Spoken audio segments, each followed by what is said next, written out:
What's up, everybody? I am very much hoping that this is the last video that I will be making about Doug Bowser. Not that I don't enjoy talking about him, but there are only so many times I can discuss the clear downgrade from Reggie Fils-Aime over to Dougie without wanting to slam my head into the wall. So, as many of you should know by now if you've been following along with Nintendo news, after the launch of the Nintendo Switch 2, with the clear slowdown in sales through all of the slow months leading up to the holidays and the holiday being an absolutely terrible one for Nintendo, amongst all of this mess, in a very unceremonious manner, during a board meeting, Nintendo decided that they were parting ways with Doug Bowser. This happened without so much as a thank you tweet from the company. This was announced back in September because I'm assuming Nintendo saw the writing on the wall with the terrible launch of the Switch 2, with all of the demand and consoles sitting on the shelves. And of course, right after the abysmal holiday season, Doug Bowser officially stepped away from the company. The idea that many people had suggested leading up to this, and by many people, I mean the people that are white knighting for the Nintendo Switch 2, was that in their mind, Doug Bowser is somebody that's put in a lot of time at Nintendo, he's been there since I think 2015, was a key component to Nintendo's success in the West because obviously he was the president of Nintendo of America following Reggie Fils-Aime, and he also was the leader of that same position while we saw the launch of the Nintendo Switch 2, where people assumed the record-breaking first 4 days would be reflected upon the rest of the year. So their assumption was that in September, randomly, the 60-year-old man decided to just casually call it quits and retire and give up all of the earnings that would have no doubt had come from the launch of the Switch 2, as its continued success would just skyrocket upwards from that point on. Their assumption is that he would just walk away from all of that and decide to call it a day. Now, in my opinion, September, the Switch 2 sales were already starting to slow down, and there were very clear signs of a poor holiday coming up, and that's part of the reason why Nintendo decided to part ways with him. Especially after the PR nightmare that Bowser decided to create when he decided to discuss the variable pricing of the Switch 2, suggesting to fans that there would not be a baseline for Switch 2 prices and they will charge what they think people are willing to pay, even if the quality is not there. And when he got pushback for the increase of prices of the Nintendo Switch 2, he reminded people that there is a budget option, and that is the Nintendo Switch 1, before coming back 2 months later and increasing the price of the Nintendo Switch 1. It's hard to imagine that this guy used to work at EA before coming to Nintendo.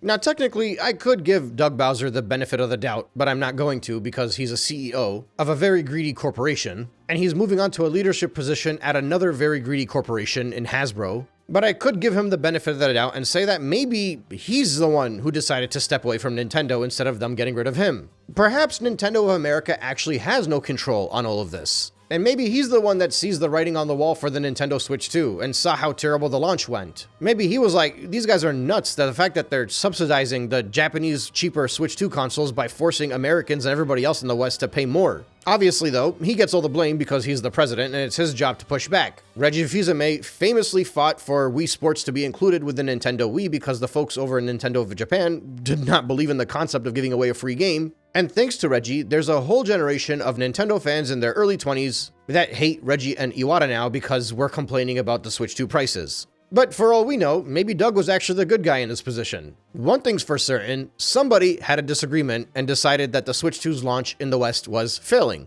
Somebody did not like how things were turning out. Somebody expected that the Switch 2's demand in the West would not be satiated by mid-August, when consoles were sitting on shelves and very few people were buying them in comparison to what you'd expect for a console that just launched. Remember, here in the West, only a few years ago, the PlayStation 5 was at nearly 10 million sold in America specifically by the time it started to sit on shelves.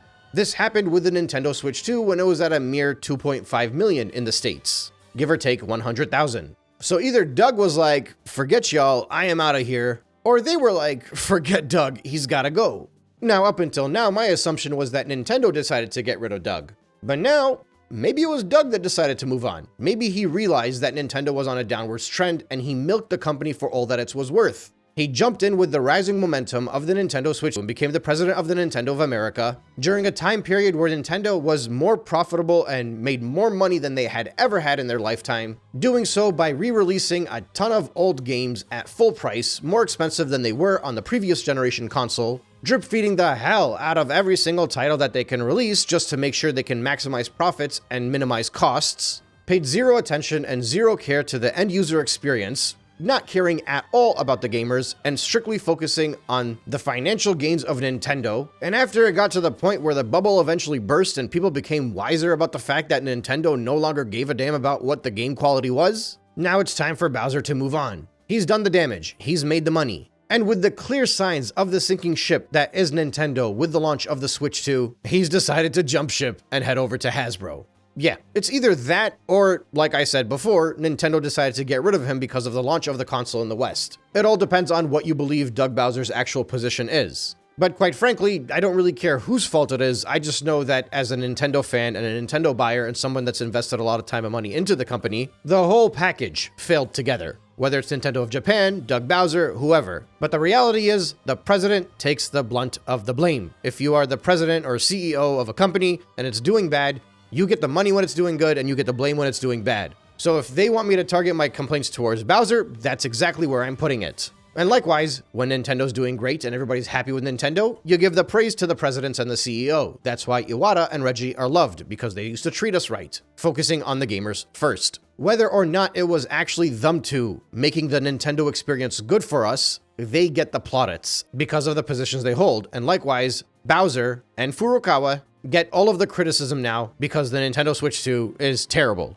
Well, more so, Nintendo's greed is terrible. Now, most importantly, the main reason I am making this video is a follow-up to the previous discussions that I had about this. Everybody kept suggesting to me that Doug Bowser was an older fella and he's ready to move on and retire. He was done working, there was no better place to work for than Nintendo, he succeeded in the console's launch. So now I'm wondering what the new counter-argument is going to be. What are the comments going to state? What is the new backpedal going to be? Because I firmly believe Doug Bowser parting with Nintendo is bizarre in the first place. And I've said this through 3 videos now. You don't leave a company 2 or 3 months after the launch of a new console when there's like riches coming in. So obviously the Switch 2 is doing bad. But the Nintendo Switch 2 White Knights refuse to believe that the console is struggling. They refuse to acknowledge that the console launched selling nearly twice as much as the Switch 1 did, and now the lead is very minimal if there is a lead at all. Within months from now, the Switch 1 will be outpacing the Switch 2, launches aligned. And when that happens, there are going to be so many Nintendo fans that are shocked, because they just don't understand how that was possible. Just like they were shocked when the holidays came around and the Switch 2 did terrible. Because if you're tracking all of this stuff, like I've been, it should have been very obvious. So for them, it makes no sense that Doug Bowser would have left the company for no other reason than to just, succeed and pat himself on the back because of the successful launch. But once you look back at the bigger picture later on, when you see what has happened to Nintendo over the past 7 months, you see that it's the first time a new console launched and it's sitting on shelves. You see that it's one of Nintendo's worst holiday seasons pretty much ever, when you account for units sold in all of its consoles combined. You see that it's largely in part because they decided to release niche games that are just not system sellers. And you see that it's the biggest jump in the console price from any other Nintendo console generation to generation. And when we look back at this launch historically, we're also going to see that the president of Nintendo of America parted ways with the company a mere months after launch and moved on to another corporation. Remember, even when Don Mattrick left Xbox,